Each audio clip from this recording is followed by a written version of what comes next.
Olá, vestibulando, tudo bem? Eu sou o Marcelo Miller, professor do curso Dom Bosco, e vou ajudar você hoje com o livro São Bernardo, né? Nós, junto aí com a Gazeta do Povo, dando uma força para que você tenha um grande sucesso, né? E consiga ter êxito no seu vestibular. Vamos conhecer um pouquinho então do livro São Bernardo, de Graciliano Ramos? Primeiro vamos recordar, Graciliano Ramos é da segunda geração modernista, aquela geração chamada de neorrealista, também chamada de romance da geração de 30.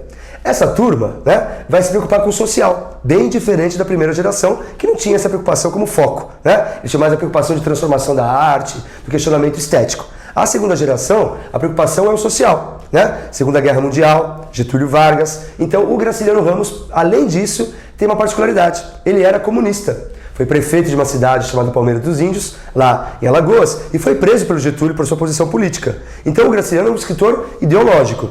E ele então vai denunciar uma questão nossa, da nossa sociedade, que é o processo chamado de reificação. O que é a reificação? Reificação é transformar as pessoas em coisa. Né? No sistema que a gente vive social, a gente se desumaniza um pouco, né? No processo de produção, no dia a dia. Então a gente vai sendo reificado. Você já reparou que a gente usa termos relacionados à questão bancária para falar de amor? Eu vou namorar com você, o que eu ganho com isso? Que vantagem que eu levo? O que eu vou lucrar ficando com você? Então a gente está reificando as pessoas. E o que eu acho bonito no Graciliano é que ele vai mostrar que esse tipo de processo faz mal para as duas pessoas. Para quem é explorado e para quem explora. Para quem é explorado, no Vidas Secas. E para quem explora, é em São Bernardo. Nós vamos conhecer então o Paulo Honório, que é o narrador. E o Paulo Honório é um rapaz que era órfão, criado na fazenda São Bernardo por uma senhora, né? Meio idosa que trabalhava na fazenda. Né? Ele vendia doces, fazia sair pela região vendendo doces que essa senhora produzia. Conheceu uma moça, ficou noivo e essa moça arrumou um amante. Ele então comete um crime, é preso. Na cadeia ele aprende a ler e escrever e decide, quando saiu da cadeia, ele toma uma decisão. Eu vou dominar, eu vou ganhar, eu vou conquistar a fazenda São Bernardo. Pensa comigo, o rapaz era órfão, tá certo? Absolutamente pobre, né, de uma exclusão social e toma uma decisão dessa. Para isso, você tem que peitar uma escolha dessa. Então ele tem que ser um rolo compressor capitalista. Não entra na frente que ele passa por cima. Ele é um empreendedor. O que ele fez? Conseguiu, através de jogos, né? Ele conseguiu um jogo de carta conquistar, né? Fazer o dono da fazenda ficar endividado, tomou a fazenda do rapaz, que era professor, Padilha. Ao mesmo tempo, havia um problema de divisão de terra. Ele vai conseguir matar o dono da terra vizinha e ampliar o seu território. Ele é um empreendedor, ele é um conquistador. Começou a ficar rico, fez a fazenda ficar modelo, e as pessoas então ao redor começaram, né, a pedir conselhos para ele. Enriqueceu.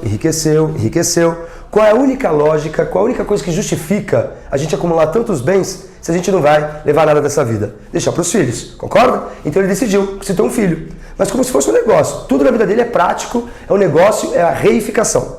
Ouviu falar de uma professora da região, já tinha passado da idade de casar, tinha ficado para tia. Foi muito claro, falou, nós não temos mais idade para esse negócio de amorzinho não, certo? Quero casar e ter um filho, topa? Melhora a sua vida, tal. No começo ela meio que refreou o convite, mas ele insistiu tanto que ela aceitou. Quando ela casou com ele, ela mostrou as verdadeiras garras dela, umas garras do bem. Então nós vamos ter uma contraposição. De um lado, o Paulo Honório, o narrador, que é um capitalista selvagem, né? E por outro lado, Madalena, que é humanista.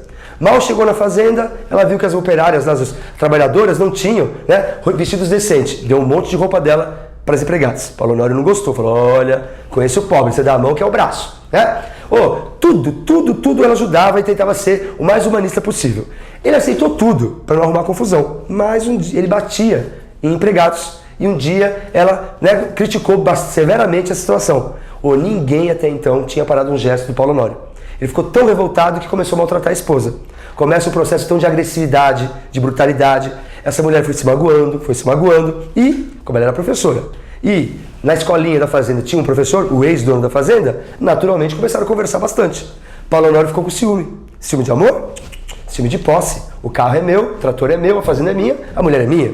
Ou ela engravida, achando que vai melhorar o casamento. Piorou, porque ele achou que o filho era do outro. Bom, resumindo, um dia essa mulher o chama na capela da fazenda e lá ela começa a dar um monte de conselho para ele. Para ele melhorar nisso, melhorar naquilo, né? Para ele cuidar de fulano, se ela partisse. Ele estranhou a conversa. E ficava uma coruja piando no teto da igreja, certo?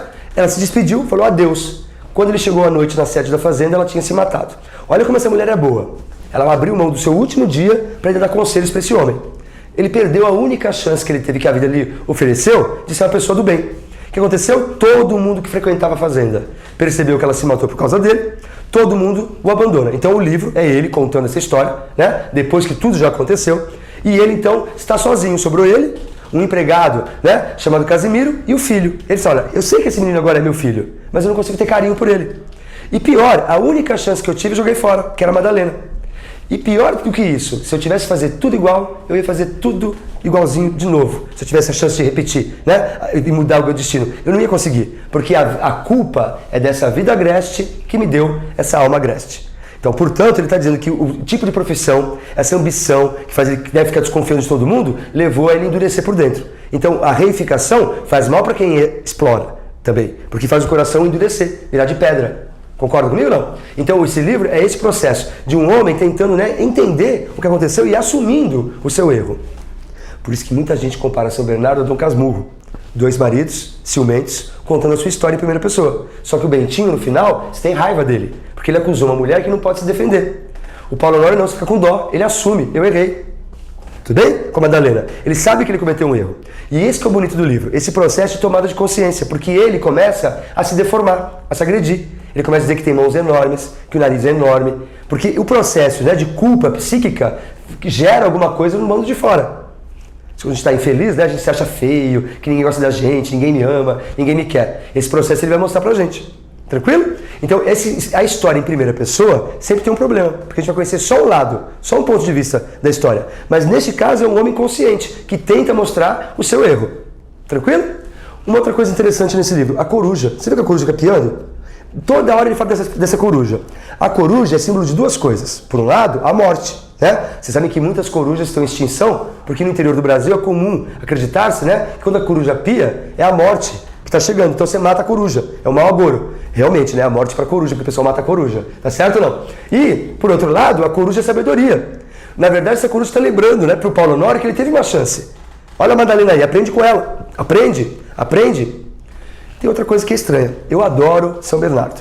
Mas a crítica especializada diz que tem um defeito muito sério nesse livro. Que é qual? Essa coruja. E lá no finalzinho do livro, ele conta a história, ele para, ele faz assim, tic-tac, tic-tac, tic-tac. Conta a história, tic-tac, tic-tac. Como se fosse o símbolo, né, da solidão. Ele consegue ouvir um relógio.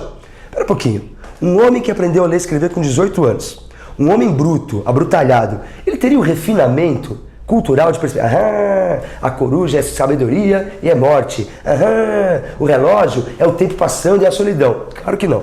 Esse refinamento de quem que é? Do Graciliano Ramos. Então tem um defeito nesse livro. O Graciliano Ramos interferiu, né, no mundo, na cosmovisão, na visão de mundo do Paulo Honório. Houve uma mistura, por isso que o livro não é perfeito. Tem um defeitinho aí. Você não confunde ator com personagem. Você não confunde poeta com eu lírico. Então não confunda autor com narrador. O Graciliano Ramos teria essa cultura, esse refinamento simbólico. Paulo Honório não. Ficou claro? Tem um defeito que tem no livro. Pra gente terminar, tem um momento importante nesse livro que ele vai dizer que um trator na fazenda está com o volante solto, frouxo, e o motor emperrado. Ora. Um carro que tem o volante solto fica o quê? Desnorteado, sem rumo. E quando o motor emperra, você para. É exatamente a situação que ele está vivendo. Ele, que é um rolo compressor capitalista, com essa crise de ciúme e com a perda da Madalena, perdeu o rumo. Tanto é que ele começa a misturar o tempo cronológico com o tempo psicológico, presente e passado, e ele está completamente sem ação. Por isso que a fazenda vai entrar numa decadência. Tá bom? Espero que você tenha entendido tudo. Sucesso para você e cuidado com a reificação. Até a próxima. Tchau, tchau.